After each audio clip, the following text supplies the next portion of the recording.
Hello everyone, and thank you for joining me today for my review of the 2022 Kia EV6. Ladies and gentlemen, I think we are upon what is really the biggest change in the automotive industry, where not only are governments and legislators trying to force us to buy vehicles like these, but car companies are actually making us want vehicles like these. And this isn't new. I would say the EV revolution has been happening over the past 15-ish years, but this is one of the first efforts that I've seen from a manufacturer outside of dedicated EV brands that really feel like they know what they're doing. They've made dedicated platforms for their EVs and making these EVs just as competitive as their best-selling and best-liked products. And the EV6 from Kia is, first of all, quite an interesting looking vehicle. I'll get back to my subjective thoughts on the design later in the video. But given how Kia only recently redesigned their badge, and everyone in the world might not be fully aware of that, given how this doesn't look like any other Kia, I think a lot of people looking at this product might assume that it is from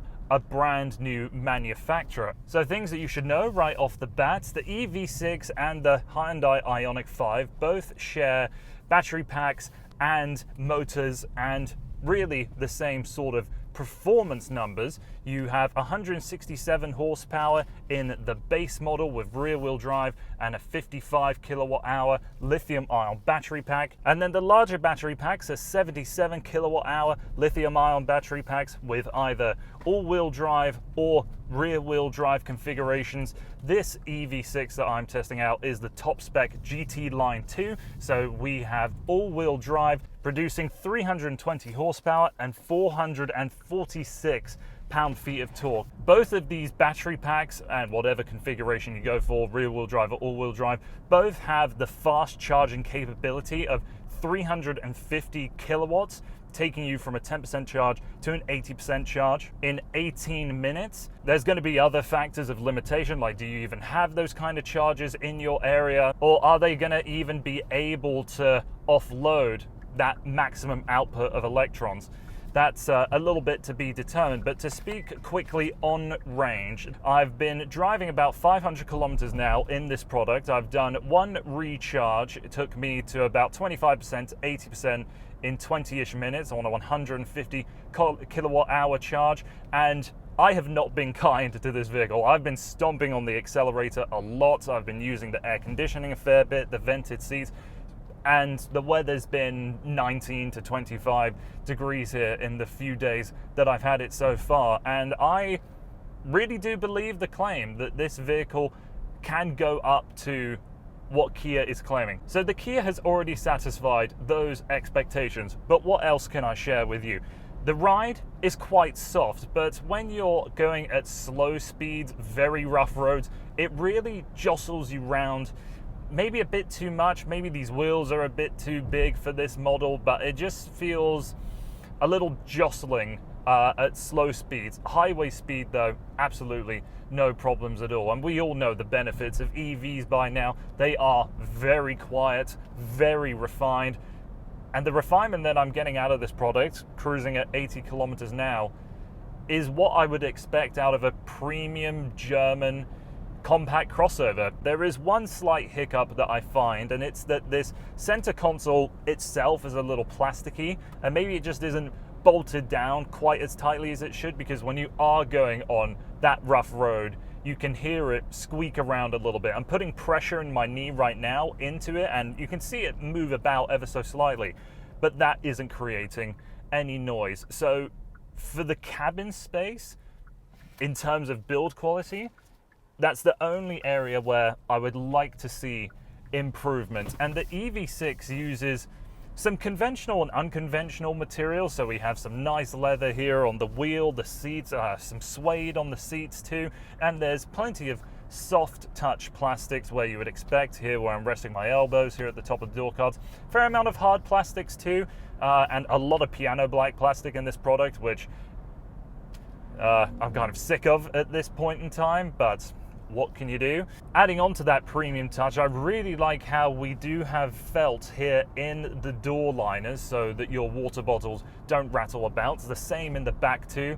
Ambient lighting, which is bright enough that I can see clearly here now on a very bright blue sky day. And the two screens stitched together that have a very slight curve work absolutely brilliantly. There has been no faults at all with any of the systems. There's a fair amount of customization, but the one infuriating thing is how this button lineup here can be your climate control or your screen control. So here in the climate, you'll see I'm able to change around everything associated with climate, but then I swipe this button here to take me into the other mode where the climate dial has now become my volume knob. And there's a lot of people in the world, including myself, that really get annoyed when car companies take out the volume knob. Why get rid of it?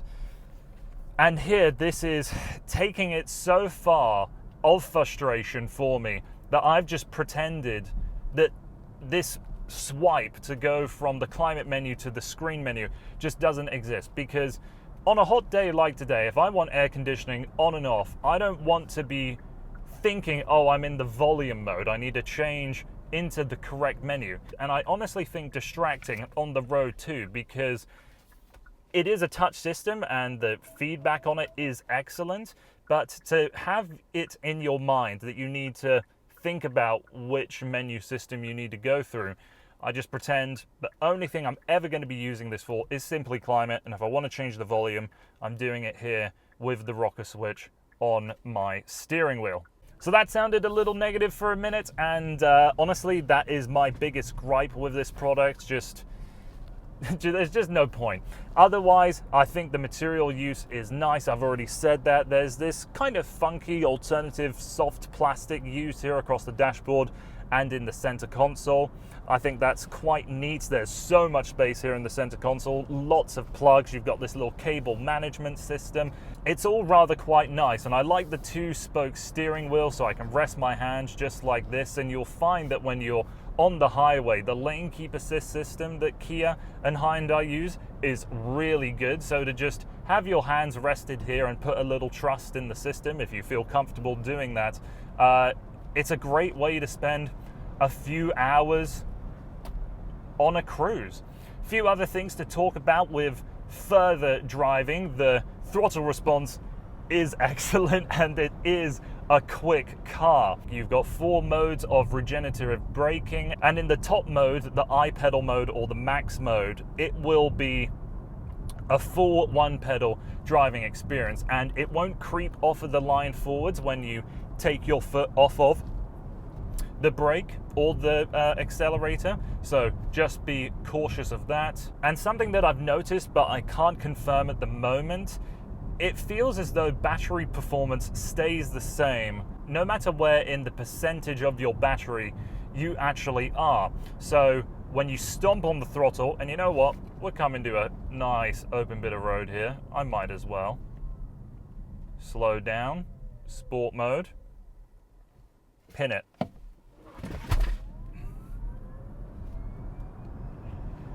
So there was a little bit of hesitation there, but now that I'm at speed, you just plunge into it, and you can do that over and over and over again. If you like roller coasters like me, it gives you that same sort of butterfly feeling you get from a roller coaster just that instant before it's going to drop down. And even though I don't have any of the engine sounds on right now, or the augmented sounds on right now, you can hear just a little whisper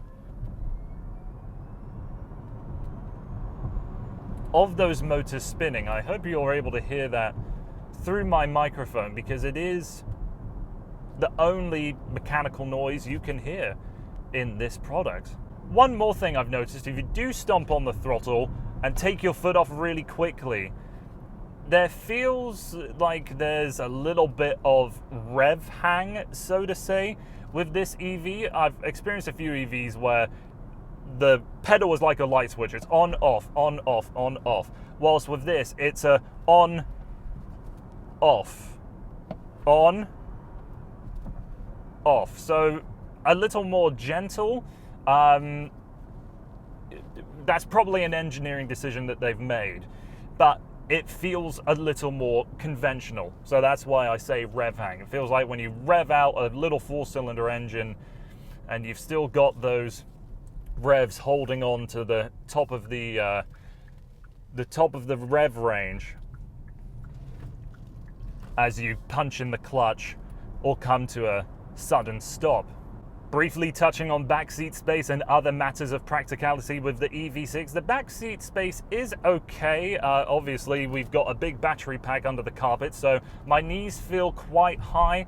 Headroom's a touch tight, and the greenhouse in the rear is a bit narrow, so when I sit back there, I feel like I have to duck down to see outside. The seats can recline a little bit too, and when you fold them flat, there is a little bit of an angle, not enough to be upset about in my opinion. You'll see the Kia gives you a backpack where you have your charger, and here in this top spec GT line we have the V2L system. So you get this attachment, you can plug it into the same socket that you plug in this vehicle to charge up, and you could charge up larger accessories. Kia claims that you can do things like power laundry machine or a coffee maker or something like that. You do actually have a conventional household power outlet here underneath the rear seats in the Kia, but that V2L system is used to charge up much more energy demanding things, or even help put a little bit of a charge into another electric car. You can hide away the security cover underneath that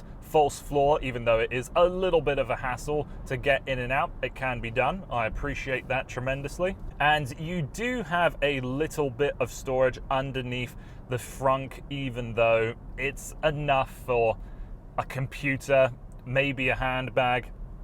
I'm doubting many people will actually use that space, but hey, at least it's there. It can be used for something, I suppose.